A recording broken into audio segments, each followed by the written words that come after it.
ದಿನಾ ರಾತ್ರಿ 9:30 ಆದ್ರೆ ಸಾಕು, TRPಯಲ್ಲಿ ಕಿಂಗ್ ಆಗಿರುವಂತಹ ಕಲರ್ಸ್ ಕನ್ನಡ ಚಾನಲ್ ಎಲ್ಲಾರ ಟಿವಿಯಲ್ಲೂ ಆನ್ ಆಗಿರುತ್ತೆ.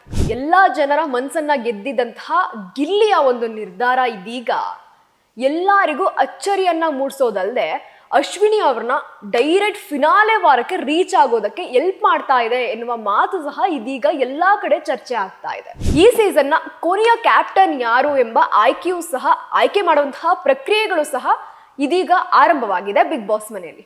ಗಿಲ್ಲಿಗೆ ತಮ್ಮ ರಾಣಿಯ ಆಯ್ಕೆ ಮಾಡುವಂತಹ ಅವಕಾಶವನ್ನ ಬಿಗ್ ಬಾಸ್ ನೀಡಿದ್ರು. ಆದ್ರೆ ಯಾಕೆ ಶಾಕ್ ಆಯ್ತು ಅಂತ ನೋಡೋದಾದ್ರೆ, ಅಶ್ವಿನಿ ಗೌಡ ಅವ್ರಿಗೆ ಗಿಲ್ಲಿ ಒಂದು ದೊಡ್ಡ ಅವಕಾಶವನ್ನ ನೀಡಿರುವಂತದ್ದು. ಆದ್ರೆ ಈ ಬಾರಿ ಕಾವ್ಯಾನ ಬಿಟ್ಟು ಅಶ್ವಿನಿ ಗೌಡಗೆ ದೊಡ್ಡ ಅವಕಾಶವನ್ನ ನೀಡಿದ್ದಾರೆ. ಇದೀಗ ಗಿಲ್ಲಿ ಅವ್ರನ್ನ ಡೈರೆಕ್ಟ್ ಆಗಿ ಫಿನಾಲೆ ವಾರಕ್ಕೆ ಎಂಟ್ರಿ ಕೊಟ್ರ ಎನ್ನುವ ಮಾತು ಸಹ ನಡೀತಾ ಇರುವಂತದ್ದು. Ashwini Gowda direct captaincy race ನಲ್ಲಿ ಸ್ಥಾನವನ್ನು ಸಹ ಇದೀಗ ಪಡ್ಕೊಂಡಿದ್ದಾರೆ. ಹಾಯ್ ಹಲೋ ನಮಸ್ಕಾರ, ನೀವು ನೋಡ್ತಾ ಇದ್ದೀರಾ ಸ್ಪೀಡ್ ಪ್ಲೇಸ್ ಕರ್ನಾಟಕ. ನಾನು ಸುಷ್ಮಿತಾ ನಟರಾಜ್. ಇದೀಗ ಬಿಗ್ ಬಾಸ್ ಎಂಬ ರಿಯಾಲಿಟಿ ಶೋ ಇದೀಗ ಎಲ್ಲರ ಮನೇಲೂ ಒಂದು ಮಾತಾಗ್ಬಿಟ್ಟಿದೆ. ದಿನಾ ರಾತ್ರಿ 9:30 ಆದ್ರೆ ಸಾಕು, TRPಯಲ್ಲಿ ಕಿಂಗ್ ಆಗಿರುವಂತಹ ಕಲರ್ಸ್ ಕನ್ನಡ ಚಾನಲ್ ಎಲ್ಲಾರ ಟಿವಿಯಲ್ಲೂ ಆನ್ ಆಗಿರುತ್ತೆ. ಇಂತಹ ರಿಯಾಲಿಟಿ ಶೋನಿಂದ ಎಲ್ಲಾ ಜನರ ಮನಸ್ಸನ್ನ ಗೆದ್ದಿದ್ದಂತಹ ಗಿಲ್ಲಿಯ ಒಂದು ನಿರ್ಧಾರ ಇದೀಗ ಎಲ್ಲರಿಗೂ ಅಚ್ಚರಿಯನ್ನ ಮೂಡಿಸೋದಲ್ಲದೆ ಅಶ್ವಿನಿ ಅವ್ರನ್ನ ಡೈರೆಕ್ಟ್ ಫಿನಾಲೆ ವಾರಕ್ಕೆ ರೀಚ್ ಆಗೋದಕ್ಕೆ ಹೆಲ್ಪ್ ಮಾಡ್ತಾ ಇದೆ ಎನ್ನುವ ಮಾತು ಸಹ ಇದೀಗ ಎಲ್ಲಾ ಕಡೆ ಚರ್ಚೆ ಆಗ್ತಾ ಇದೆ. ಯಾಕಂದ್ರೆ ಬಿಗ್ ಬಾಸ್ ಫಿನಾಲೆ ವಾರಕ್ಕೆ ಉಳಿದುಕೊಂಡಿರೋದಂತೂ ಕೆಲವು ವಾರಗಳು. ಇಂತಹ ಸಮಯದಲ್ಲಿ ಹೇಗಿರುವಾಗ ಈ ಸೀಸನ್ನ ಕೊನೆಯ ಕ್ಯಾಪ್ಟನ್ ಯಾರು ಎಂಬ ಆಯ್ಕೆಯೂ ಸಹ ಆಯ್ಕೆ ಮಾಡುವಂತಹ ಪ್ರಕ್ರಿಯೆಗಳು ಸಹ ಇದೀಗ ಆರಂಭವಾಗಿದೆ ಬಿಗ್ ಬಾಸ್ ಮನೆಯಲ್ಲಿ. ಇನ್ನು ಗಿಲ್ಲಿ ನಟ ಈ ವಾರದ ಕ್ಯಾಪ್ಟನ್ ಆಗಿರೋದ್ರಿಂದ ಡೈರೆಕ್ಟ್ ಅವ್ರನ್ನ ರಾಜ ಎಂದು ಬಿಗ್ ಬಾಸ್ ಘೋಷಣೆ ಮಾಡಿದ್ರು. ಅಷ್ಟೇ ಅಲ್ಲ, ಮುಂದಿನ ಕ್ಯಾಪ್ಟನ್ಸಿ ರೇಸ್ಗೆ ಅವ್ರನ್ನ ನೇರವಾಗೂ ಸಹ ಆಯ್ಕೆ ಮಾಡಿದ್ರು. ರಾಜನ ಆಯ್ಕೆ ಮಾಡಿದ್ಮೇಲೆ ರಾಣಿನೂ ಸಹ ಆಯ್ಕೆ ಮಾಡ್ಕೊಳ್ಳೇಬೇಕಲ್ವಾ? ಹೀಗಾಗಿ ಗಿಲ್ಲಿಗೆ ತಮ್ಮ ರಾಣಿಯ ಆಯ್ಕೆ ಮಾಡುವಂತಹ ಅವಕಾಶವನ್ನ ಬಿಗ್ ಬಾಸ್ ನೀಡಿದ್ರು. ಆದ್ರೆ ಈ ವೇಳೆ ಅಚ್ಚರಿ ಎಂಬಂತೆ ಗಿಲ್ಲಿ ಆಯ್ಕೆ ಮಾಡಿದ್ದು ಮಾತ್ರ ಅಶ್ವಿನಿ ಗೌಡ ಅವ್ರನ್ನ. ಯಾಕೆ ಶಾಕ್ ಆಯ್ತು ಅಂತ ನೋಡೋದಾದ್ರೆ, ಅಶ್ವಿನಿ ಗೌಡ ಹಾಗೂ ಗಿಲ್ಲಿ ನಟ ನಡುವೆ ಆಗಾಗ ಕಿರಿಕ್ಗಳು ಜಗಳಗಳು ಆಗ್ತಾನೆ ಇರತ್ತೆ. ಗಿಲ್ಲಿ ಅಶ್ವಿನಿ ಪರ ನಿಂತಿದ್ದು ಅಥವಾ ಅಶ್ವಿನಿ ಜರ್ನಿಗೆ ಸಹಾಯವಾಗುವಂತೆ ನಡ್ಕೊಂಡಿದ್ದು ತುಂಬಾನೇ ಕಡಿಮೆ. ಯಾಕಂದ್ರೆ ಬಿಗ್ ಬಾಸ್ ಮನೆಯಲ್ಲಿ ಗಿಲ್ಲಿ ಮತ್ತೆ ಅಶ್ವಿನಿ ನಡುವೆ ಸಾಕಷ್ಟು ಜಗಳಗಳು ನಡೆದಿರೋದ್ರಿಂದ ಈ ರೀತಿ ಆಯ್ಕೆ ಮಾಡ್ತಾರಾ ಎಂಬ ನಿರ್ಧಾರ ಅಂತೂ ಸಿಕ್ಕಾಪಟ್ಟೆ ಡೌಟ್ ಬರುತ್ತೆ. ಆದ್ರೆ ಬಿಗ್ ಬಾಸ್ ಫಿನಾಲೆ ವೀಕ್ ನಲ್ಲಿ ಅಶ್ವಿನಿ ಗೌಡ ಅವ್ರಿಗೆ ಗಿಲ್ಲಿ ಒಂದು ದೊಡ್ಡ ಅವಕಾಶವನ್ನ ನೀಡಿರುವಂತದ್ದು.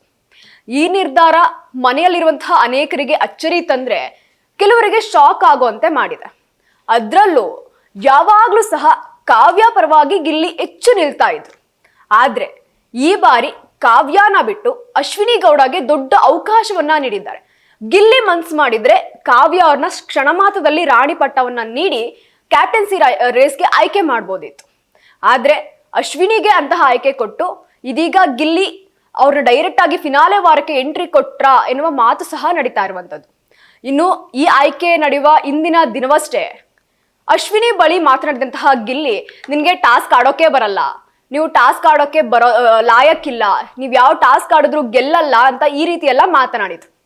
ಹೀಗಾಗಿ ಇದೇ ಮಾತನ್ನ ಇಟ್ಕೊಂಡು ಅಂದ್ರೆ ಗಿಲ್ಲಿ ಟಾಂಗ್ ಕೊಡೋ ರೀತಿ ಮಾತಾಡಿದ್ರು. ಆದ್ರೆ ಮರುದಿನಕ್ಕೆ ಅದೇ ಮಾತು ಗಿಲ್ಲಿಗೆ ಮುಳುವಾಯ್ತಾ ಅನ್ನೋಂಥ ಮಾತುಗಳು ಸಹ ಬರುತ್ತೆ.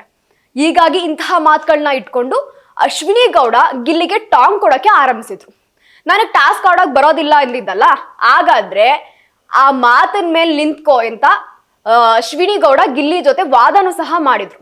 ಇದೇ ಕಾರಣಕ್ಕೆ ಅಶ್ವಿನಿಯನ್ನ ರಾಣಿಯಾಗಿ ಗಿಲ್ಲಿ ಸಹ ಆಯ್ಕೆ ಮಾಡ್ಕೊಂಡಿದ್ದಾರೆ. ಈ ವಾರ ಅಂದ್ರೆ ಅಶ್ವಿನಿ ಗೌಡ ಯಾವುದೇ ರೀತಿ ಆಟಗಳನ್ನ ಆಡಲ್ಲ, ರಾಣಿಯಾಗಿ ಗಿಲ್ಲಿ ಜೊತೆ ನಿಂತ್ಕೊಂಡು ನಡೀತಾ ಇರುವಂತಹ ಎಲ್ಲಾ ಟಾಸ್ಕ್ ಕರೆಕ್ಟಾಗಿ ಹೋಗ್ತಾ ಇದೆಯಾ ಇಲ್ವಾ ಎನ್ನುವ ಒಂದಷ್ಟು ಚರ್ಚೆಗಳನ್ನ ಮಾಡೋದು ಬಿಟ್ರೆ ಯಾವುದೇ ರೀತಿ ಟಾಸ್ಕ್ಗಳನ್ನ ಆಡೋದಿಲ್ಲ. ಇನ್ನು ಇದರಿಂದ Ashwini Gowda direct captaincy race ನಲ್ಲಿ ಸ್ಥಾನವನ್ನು ಸಹ ಇದೀಗ ಪಡ್ಕೊಂಡಿದ್ದಾರೆ. ಆದ್ರೆ ಈ ಬಾರಿ ಕ್ಯಾಪ್ಟನ್ಸಿ ರೇಸ್ ನಲ್ಲಿ ಅಶ್ವಿನಿ ಗೌಡ ಅವ್ರಿಗೆ ಸ್ಥಾನ ಏನೋ ಸಿಕ್ತು. ಆದ್ರೆ ಅಶ್ವಿನಿ ಅವರು ಈ ಬಾರಿ ಆದ್ರೂ ಕ್ಯಾಪ್ಟನ್ ಆಗ್ತಾರಾ, ಇಲ್ಲ ಪ್ರತಿ ಬಾರಿ ಆಗ್ತಾ ಇದ್ದಂತೆ ಈ ಸಲಿನೂ ಸಹ ಅದೇ ಕಂಟಿನ್ಯೂ ಆಗುತ್ತಾ ಎಂಬುದು ಮಾತ್ರ ಈ ವಾರಾಂತ್ಯದಲ್ಲಿ ಗೊತ್ತಾಗ್ಬೇಕಾಗಿದೆ. ಒಟ್ನಲ್ಲಿ ಇಬ್ಬರ ಜಗಳ ಇಬ್ರಲ್ಲಿ ಒಬ್ರಿಗೆ ಲಾಭ ಅನ್ನೋ ತರ ಆಗುತ್ತೆ. ಗಾದೆ ಬೇರೆ ತರನೇ ಇರೋದು, ಇಲ್ಲಿ ಬೇರೆ ತರ ಆಗುತ್ತೆ. ಹಿಂದಿನ ದಿನ ನಡೆದಂತಹ ಜಗಳ ಮುಂದಿನ ದಿನ ಬರುವಂತಹ ಒಂದು ಸವಾಲಿಗೆ ಅದೊಂದು ಮುನ್ನುಡಿಯನ್ನ ಬರಿತು ಅಂತ ಹೇಳಿದ್ರು ತಪ್ಪಾಗಲ್ಲ. ಯಾಕೆಂದ್ರೆ ನಾವ್ ಏನೇ ಒಂದ್ ಮಾತಾಡ್ಬೇಕಾದ್ರೂ ನೋಡ್ಕೊಂಡು ಮಾತಾಡ್ಬೇಕು ಅನ್ನೋದನ್ನ ಇಲ್ಲಿ ನಾವೊಂದ್ ಕಡೆ ತಿಳ್ಕೊಬೇಕಾಗುತ್ತೆ. ಗಿಲ್ಲಿಯವರು ಟಾಂಗ್ ಕೊಡೋಕೋ ರೇಗ್ಸೋಕೆ ಆ ರೀತಿ ಮಾತಾಡಿರ್ಬೋದು, ಆದ್ರೆ ನೆಕ್ಸ್ಟ್ ದಿನ ಕೊಟ್ಟಂತಹ ಟಾಸ್ಕ್ ಅದೇ ಮಾತಿನ ಮೇಲೆ ನಿಂತ್ಕೋಬೇಕಾಯ್ತು.